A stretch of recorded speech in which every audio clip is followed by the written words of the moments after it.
Hello everyone and welcome back to my channel. I'm Joe Tully at Tully's Outrageous Royals, and I would just like to start off by saying a huge thank you to everyone who has subscribed to my channel so far.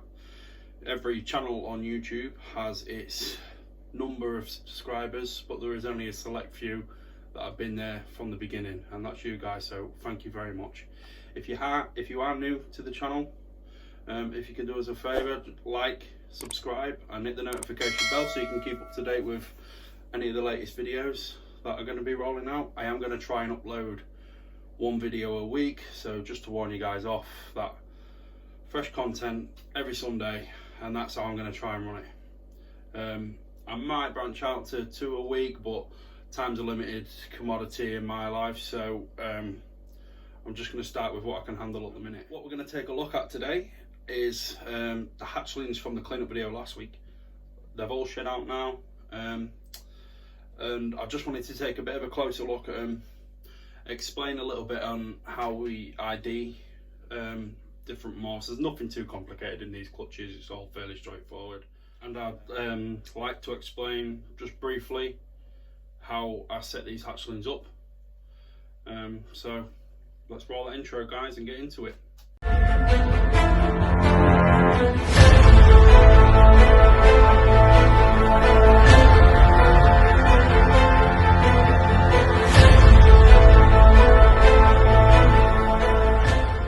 So these are from Clutch 3. These are the 2 Phantom girls. I showed these in the cleanup video last week. Both Phantoms, true to form, all balled up, not showing off just how good they look, but they're all shed out now. Be ready for the first meal in about a week or so. You know, they're quite different, even though they're the same mutation. But so from the 2 Phantom girls, then we've got 2 Phantom GHI males, also shed out. Also, we'll be looking for the first meal in about a week.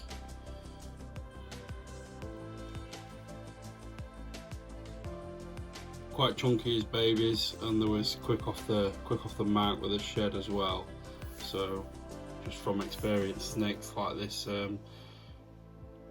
tend to pick up the feeding very well. So the chunkier snakes get on the food faster than the smaller ones, or in my experience anyway.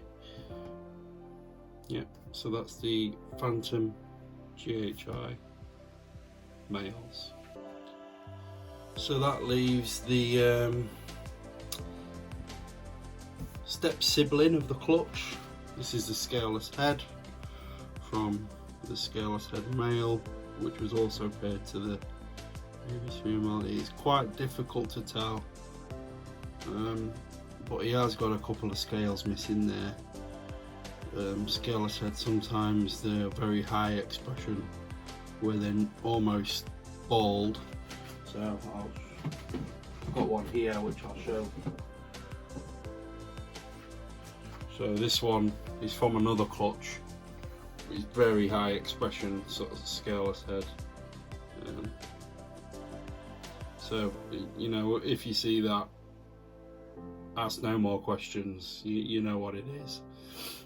But in this little guy's case, I mean, I can tell, but for the people who don't know, there's 3 ways of telling.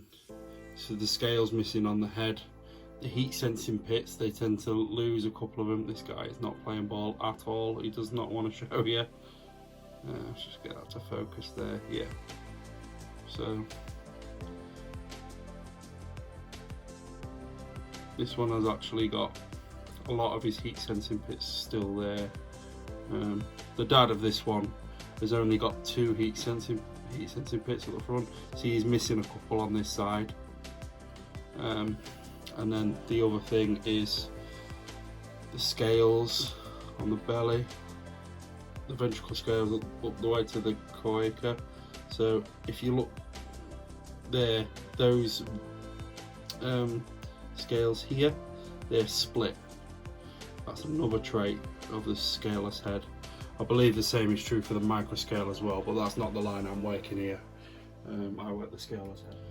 Here are the 2 straight Enchies from Clutch 4. I've shed out now. I believe I missed one of these in the video last week. I've double checked, but these are both male.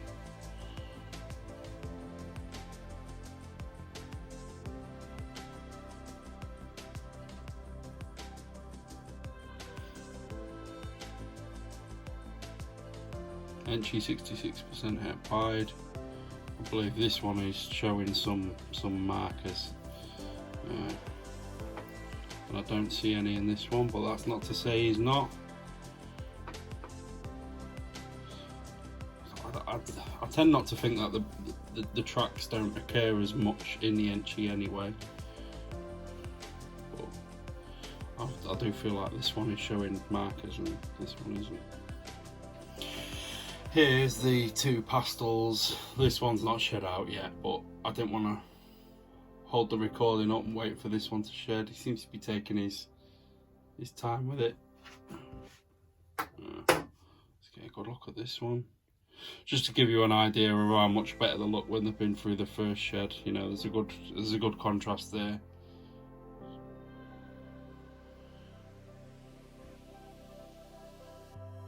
Can't beat fresh skin.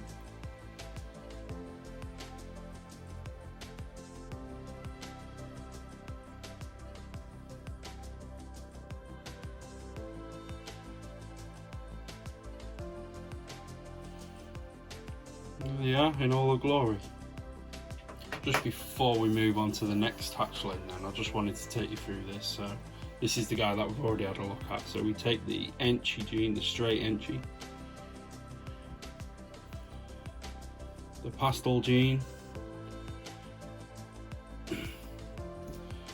put them together into one snake, and then we get what we've got here, which is the pastel Enchi. And it's actually, the Enchi has made the pastel more yellow in this case. Sometimes it makes it more orange, but I feel like in this case we've got more yellows here. Helps you, the best thing for IDing hatchlings and IDing different morphs in my opinion is the clutch mates. So it makes it much easier when you can isolate the gene, see it on its own, before you sort of nail it in stone and say, you know, this snake is this morph or whatever. That takes us on to the icing on the cake for this clutch. I'm not going to hold this male back. He is going to become available. Really pretty snake though. I think this is the only time that you'd hear me say this where I actually prefer the hets to the visual, is when we've got champagne in there, because I think if this was just an all white snake, it would, I won't say ruin it, but I suppose it's just subjective and my personal opinions. I like to see the colour. So that's the pastel champagne possible het pied. And then there is the, put this one back because it's going to do a runner. Yeah, so here is the Enchi pied. I can't stop looking at this snake, I'm really chuffed with it.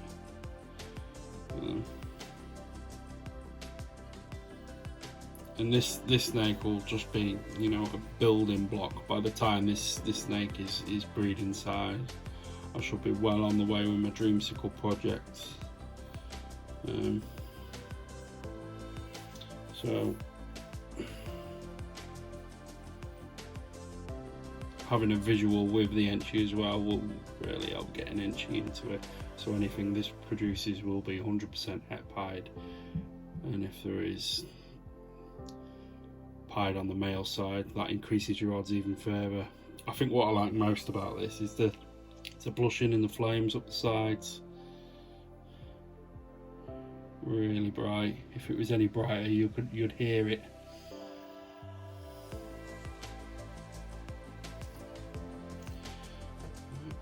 that's them. So there it is, guys. There's a setup. This is how I set each hatchling up. If you was wondering what happened to the Mojave GHI girl, there she is. So you're probably looking at that setup and thinking that's really minimalistic, and there is a reason for that. So if we just go with the bare minimum like this to start with, it gives us things to escalate towards. So if this snake isn't eating right out the gate, then there's things that we can do to change and to make that snake feel more comfortable. I can change the water dish for a bigger one. I can add a hide. I can also even use ReptiChip as a substrate. I tend not to with the hatchlings.